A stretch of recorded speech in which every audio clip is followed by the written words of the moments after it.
Hello, everyone. Happy Monday. I hope you're all having a great day and welcome back to another story time. So, last week we were reading chapter 2 of The Last Witch, A Grain of Truth. So, let's carry on where we left off. A Witcher. Nevelin repeated after a moment. If I remember rightly, witches earn their living in an interesting way. They kill monsters for money. You remember correctly? Silence fell again. Candle flames pulsated, flicked upwards in thin wisps of fire, glimmering in the cut crystal chalices. Cascades of wax trickled down the candlestick. Llewellyn sat still, light twitching his enormous ears. Let's assume, he said finally, that you draw your sword before I jump on you. Let's assume you even manage to cut me down. With my weight, that won't stop me. I'll take you down through sheer momentum, and then it's teeth that will decide. What do you think? Witcher, which one of us has a better chance if it comes to biting each other's throats? Geralt, steadying the caraffe's pewter stopper with his thumb, poured himself some wine, took a sip, and leaned back into his chair. He was watching the monster with a smile, an exceptionally ugly one. Yes, said Llewellyn slowly, digging at the corner of his jaws with his claw. One has to admit you can answer questions without using many words. It will be interesting to see how you manage the next one. Who paid you to deal with me? No one. I'm here by accident. You're not lying by any chance? I'm not in the habit of lying. And what are you in the habit of doing? I've heard about witches. They abduct tiny children whom they feed with magic herbs. The ones who survive become the witches themselves, sorcerers with inhumane powers. They're taught to kill, and all human feelings and reactions are trained out of them. They're turned into monsters in order to kill other monsters. I've heard it said it's high time someone started hunting witches, and there are fewer and fewer monsters and more witches. Do have some partridge before it's completely cold. Llewellyn took the partridge from the dish, put it between his jaws, and crunched it like a piece of toast, bones cracking as they were crushed between his teeth. Why don't you say anything? He asked indistinctly, swallowing. How much of the rumours about you which are true? Practically nothing. And what's a lie? That there are fewer and fewer monsters. True. There's a fair number of them. Llewellyn bared his fangs, one sitting in front of you wondering if he had the right thing by inviting you in. I didn't like your guild badge right from the start, dear guest. You aren't a monster, Llewellyn, the Witcher said dryly. Pox, that's something new. So what am I? Cranberry pudding? A flock of wild geese flying south on a sad November morning? No. Maybe I'm the virtue that a miller's buxom daughter lost in spring. Well, Geralt, tell me what I am. Can't you see I'm shaking with curiosity? You're not a monster. Otherwise you wouldn't be able to touch this silver tray. And in no way could you hold my medallion. Ha! Llewellyn roared so powerfully that the candle flames fell horizontal for a moment. Today, very clearly, is a day for revealing great and terrible secrets. Now I'm going to be told that I grew these ears because I didn't like milky porridge as a child. No, Llewellyn, said Geralt calmly. It happened because of a spell. I'm sure you know who cast that spell. And what if I do? In many cases, a spell can be uncast. You, as a witcher, can uncast spells in many cases. I can. Do you want me to try? No, I don't. The monster opened his jaws and poked out his tongue, 2 span long and very red. Surprised you, hasn't it? That it has, admitted Geralt. The monster giggled and lounged in his armchair. I knew that would, he said. Pour yourself some more. Get comfortable, and I'll tell you the whole story. Witcher or not, you've got an honest face, and I feel like talking. Pour yourself some more. There's none left. Pox on it! The monster cleared his throat, then thumped the table with his paw again. A large earthenware demijohn in a wicker basket appeared next to the two empty carafes, from nowhere. Nivellen tore the sealing wax off with his teeth.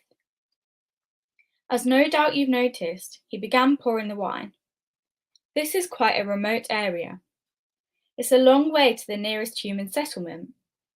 It's because, you see, my father, and my grandfather too, in his time, didn't make themselves particularly loved by our neighbours, or the merchants using the highway.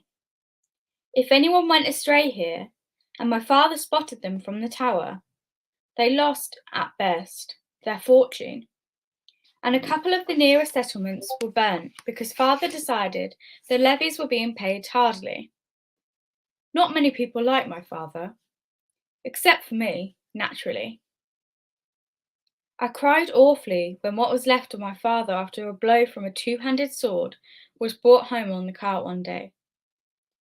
Grandpa didn't take part in robbery anymore because, ever since he was hit on the head with a morning star, he had a terrible stutter. He dribbled and rarely made it to the privy on time. As their heir, I had to lead the gang. I was young at the time, Nivellen continued, a real milksop. So the lads in the crew wound me around their little fingers in a flash. I was as much in command of them as a fat piglet is of a pack of wolves. We soon began doing things which father would never have allowed, had he been alive. I'll spare you the details and get straight to the point. One day we took ourselves as far as Gellibol, near Mert, and robbed a temple. A young priestess was there too.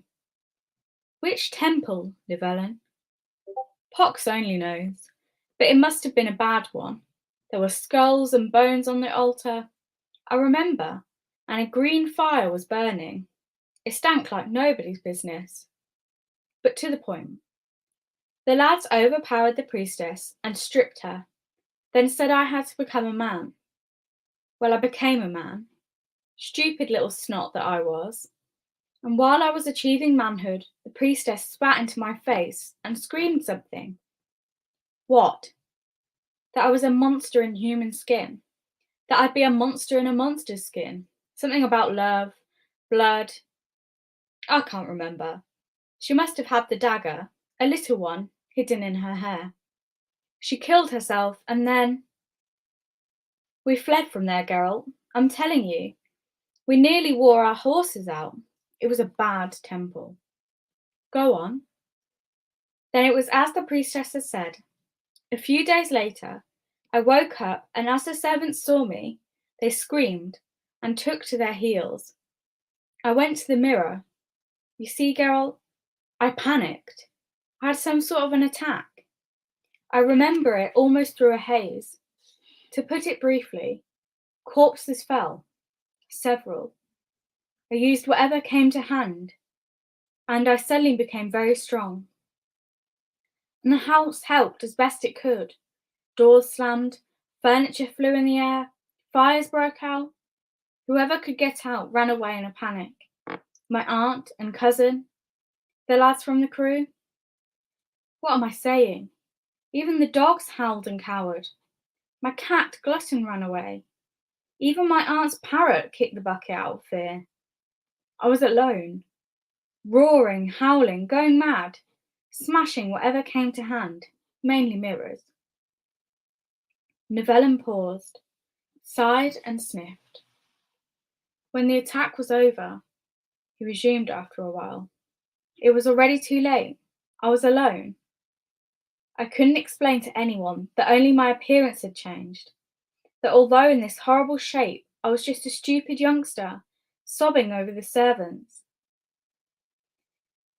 I was afraid they'd come back and kill me before I could explain. But nobody returned. The monster grew silent for a moment and wiped his nose on his sleeve. I don't want to go back to those first months, Geralt. It still leaves me shaking when I recall them. I'll get to the point. For a long time, a very long time, I sat in the manor, quiet as a mouse, not stirring from the place. If anyone appeared, which rarely happened, I wouldn't go out. I'd tell the house to slam the shutters a couple of times, or I'd roar through the gargoyle, and that was usually enough for the would-be guest to leave in a hurry. So that's how it was, until one day I looked out of the window one pale dawn, and what did I see? Some trespasser stealing a rose from my aunt's bush. And it isn't just any old rose bush. These are blue roses from Nazaire. It was my grandfather who bought the seedlings. I flew into a fury and jumped outside. The fat trespasser, when he got his voice back, he'd lost it when he saw me, squealed that he only wanted a few flowers for his daughter, that I should spare him, spare his life and his health. I was just ready to kick him out of the main gate when I remembered something. Stories Lenka, my nanny, the old bag, used to tell me, pox on it. I thought if pretty girls turned frogs into princes, or the other way round, then maybe there's a grain of truth in these stories. A chance. I leapt 4 yards, roared so loud, wild vine tumbled from the wall, and I yelled, "Your daughter or your life." Nothing better came to mind. The merchant, for he was a merchant, began to weep, then confessed that his daughter was only 8. Are you laughing? No. I didn't know whether to laugh or cry over my shitty fate. I felt sorry for the old trader. I couldn't watch him shake like that. I invited him inside, made him welcome, and when he was leaving, I poured gold and precious stones into his bag. There was still a fair fortune in the cellar from Father's Day. I hadn't quite known what to do with it, so I could allow myself this gesture. The merchant beamed and thanked me so profusely that he slobbered all over himself. He must have boasted about his adventure somewhere, because not 2 weeks had gone by when another merchant appeared. He had a pretty large bag ready with him, and a daughter, also pretty large. Llewellyn extended his legs under the table and stretched until the armchair creaked. I came to an understanding with the merchant in no time, he continued. He'd leave her here with me for a year. I had to help him load the sack onto his mule. He wouldn't have managed it by himself. And the girl? She had fits at the sight of me for a while. She really thought I'd eat her. But after a month, we were eating at the same table, chatting and going for long walks. She was kind and remarkably smart, and I'd get tongue-tied when I talked to her. You see, Geralt, I was always shy with girls, always made a laughing-stock of myself, even with wenches from the cowshed with dung up to their knees. Girls the lads from the queue turned over this way, and that at will. Even they made fun of me, to say nothing of having a ma like this. I couldn't even make myself say anything about why I'd paid so dearly for a year of her life. The year dragged like the stench following marauding troops until, at last, the merchant arrived and took her away. I locked myself in the house, resigned, and didn't react for several months to any of the guests who turned up with daughters. But after a year spent with company, I realised how hard it was to live without anyone to talk to. The monster made a noise, which was supposed to be a sigh, but came out more like a hiccup. The next one, he said after a while, was called Fen. She was small, bright and chirpy, a real Goldcrest. She wasn't frightened of me at all. Once, on the anniversary of my first haircut, my coming of age, we'd both drunk too much mead and, straight after, I jumped out of bed and ran to the mirror. I must admit, I was disappointed and despondent. The trap was the same as it ever was, if with a slightly more stupid expression, and they say the wisdom of ages is to be found in fairy tales. It's not worth a shit, wisdom like that, Geralt. Well, Fen quickly tried to make me forget my worries. She was a jolly girl, I tell you. Do you know what she thought up? We'd both frighten unwanted guests. Imagine, a guest like that enters the courtyard, looks around, and then with a roar, I charge at him on all fours with Fen, completely naked, sitting on my back, and blowing my grandfather's hunting horn. Nivellen shook with laughter, the white of his fangs flashing. Fen, he continued, stayed with me for a year, then returned to her family with a huge dowry. She was preparing to marry a tavern owner, a widower.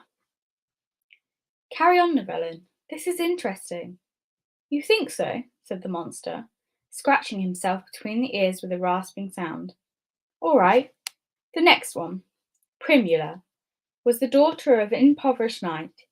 The knight, when he got here, had a skinny horse, a rusty cuirass, and incredible debts.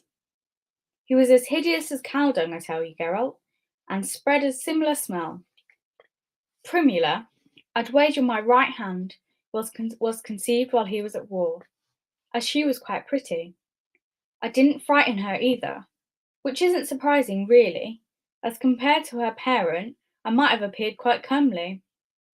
She had, as it turned out, quite a temperament, and I, having gained some self-confidence, seized the moment by the horns. After 2 weeks, Primula and I already had a very close relationship.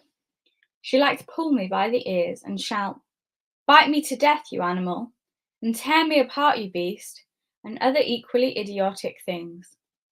I ran to the mirror in anxiety. But just imagine, Geralt, I looked at myself, and nothing had changed. Less and less did I long to return to my former shape, you see. I used to be a weakling, now I'd become a strapping fellow. I'd kept getting ill. I'd cough, my nose would run, but now I don't catch anything. And my teeth? You wouldn't believe how rotten my teeth had been. And now I can bite through the leg of a chair. Do you want me to bite the leg of a chair? No, I don't. Maybe that's good. The monster opened his mouth wide. Her showing off used to amuse the girls, and there aren't many whole chairs left in the house. Nivellen yawned, his enormous tongue rolling up into a tube. This talking has made me tired, Geralt. Briefly, there were two after Primula, Ilka and Venimira. Everything happened in the same way, to the point of boredom. First, a mixture of fear and reserve, then a thread of sympathy, reinforced by small but precious gifts. Then bite me, eat me up, Daddy's return, a tender farewell, and an increasingly disconcertable depletion of the treasury. I decided to take longer breaks to be alone. Of course, I'd long ago stopped believing that a virgin's kiss would transform the way I looked, and I'd come to terms with it. And what's more, I'd come to the conclusion that things were fine as they were, and there wasn't any need for changes. Really? No changes, Novello. It's true. I have a horse's health, which came with the way I look, for one. Secondly, my being different works on girls like an aphrodisiac. Don't laugh. I'm certain that as a human, I'd have to give a mighty good chase to get a girl like, for example, Venimira, who was an extremely beautiful maid. I don't suppose she'd have glanced twice at the fellow in the portrait. And thirdly, safety. Father had enemies. A couple of them had survived. People whom the crew, under my pitiful leadership, had sent to their graves had relatives. There's gold in the cellar. If it wasn't for the fear inspired by me, somebody would come and get it, if only peasants with pitchforks. You seem quite sure, Geralt remarked, playing with an empty chalice, that you have offended anyone in your present shape. No father, no daughter, no relative, or daughter's betrothed. Leave off, Geralt. Nivellen was indignant. What are you talking about? The fathers couldn't contain themselves for joy. I told you I was incredibly generous. And the daughters? You didn't see them when they got here in their dresses of slackcloth, their little hands raw from washing, their shoulders stooped from carrying buckets. Even after 2 weeks with me, Primula still had marks on her back and thighs from the strap her knightly father had beaten her with.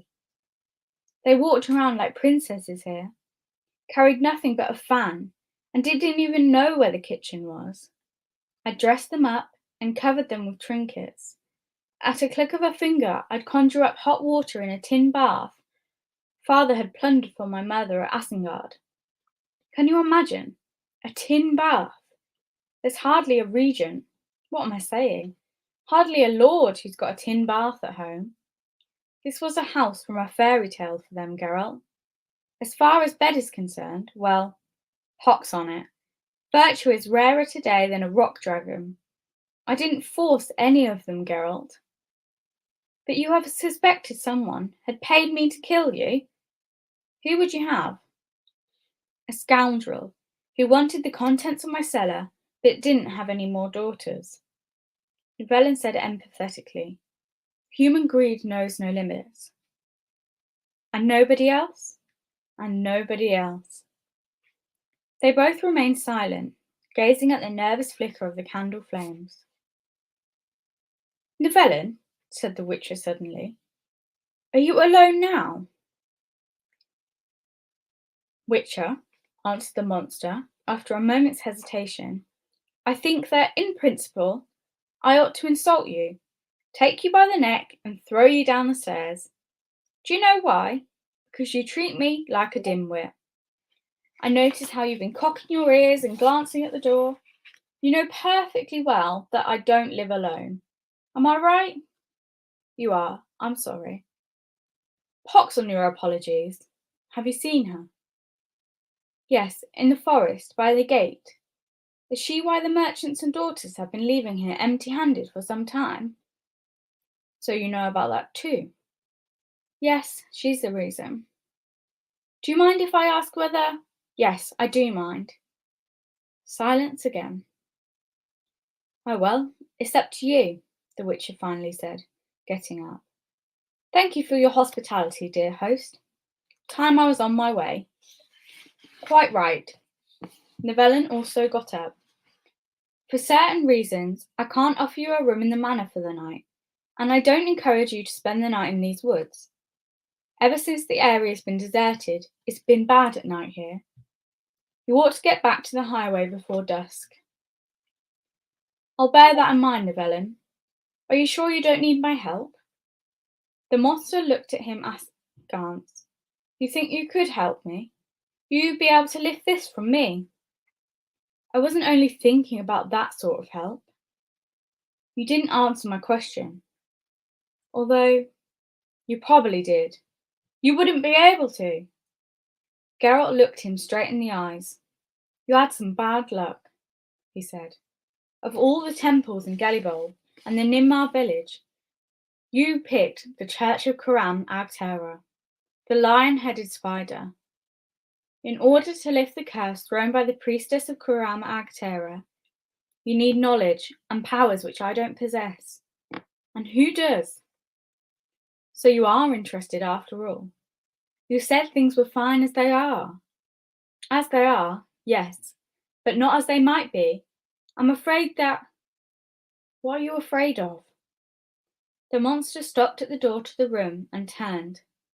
I've had enough of your questions, Witcher, which you keep asking instead of answering mine.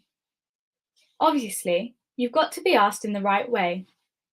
Listen, for some time now, I've had hideous dreams.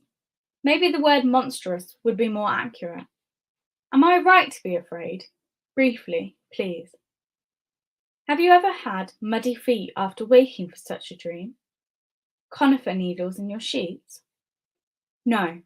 And have... No, briefly, please. You're rightly afraid. Can anything be done about it? Briefly, please. No. Finally, let's go. I'll see you out. In the courtyard, as Geralt was adjusting the saddlebags, Llewellyn stroked the mare's nostrils and patted her cheek. Roach, pleased with caress, lowered her head. Animals like me, boasted the monster, and I like them too. My cat Glutton ran away at the beginning, but she came back later. For a long time, she was the only living creature who kept me company in my misfortune. Verena, too. He broke off with a grimace. Geralt smiled. Does she like cats too? Birds. Novellin bared his teeth. I gave myself away. Pox on it. But what's the harm? She isn't another merchant's daughter, Geralt, or another attempt to find a grain of truth in old folk tales. It's serious. We love each other. If you laugh, I'll sock you one. Geralt didn't laugh. You know your Verena, he said. It's probably a Rusalka. I suspected as much. Slim, dark. She rarely speaks, and in a language I don't know. She doesn't eat human food. She disappears in the forest for days on end, then comes back. Is that typical? More or less. The Witcher tightened Roach's girth strap. No doubt you think she won't return if you were to become human. I'm sure of it. You know how frightened Rusalkas are of people. Hardly anybody's seen a Rusalka from up close. But with Verena and I... Pox on it. Take care, Geralt. Take care, Novellin. The Witcher prodded the mare in the side with his heel and made towards the gate. The monster shuffled at his side. Geralt? Yes. I'm not as stupid as you think. You came here for the following tracks of one of the merchants who'd been here lately. Has something happened to them? Yes. The last was here 3 days ago with his daughter. Not one of the prettiest, by the way. I commanded the house to close all its doors and shutters and give no sign of life. They wandered around the courtyard and left. The girl picked a rose from my aunt's rosebush and pinned it to her dress. Look for them somewhere else. But be careful, this is a horrible area. I told you the forest isn't the safest of places at night. Ugly things are heard and seen. Thanks, Novellin. I'll remember about you. Who knows, maybe I'll find someone who... Maybe, yes. And maybe no. It's my problem, Geralt. My life and my punishment. I've learnt to put up with it. I've got used to it. If it gets worse, I'll get used to that too. And if it gets far worse, don't look for anybody. Come here yourself and put an end to it. As a Witcher, take care, Geralt. Novellin turned and marched briskly towards the manor. He didn't look around again. 3. The area was deserted, wild, and ominously inhospitable. Geralt didn't return to the highway before dusk.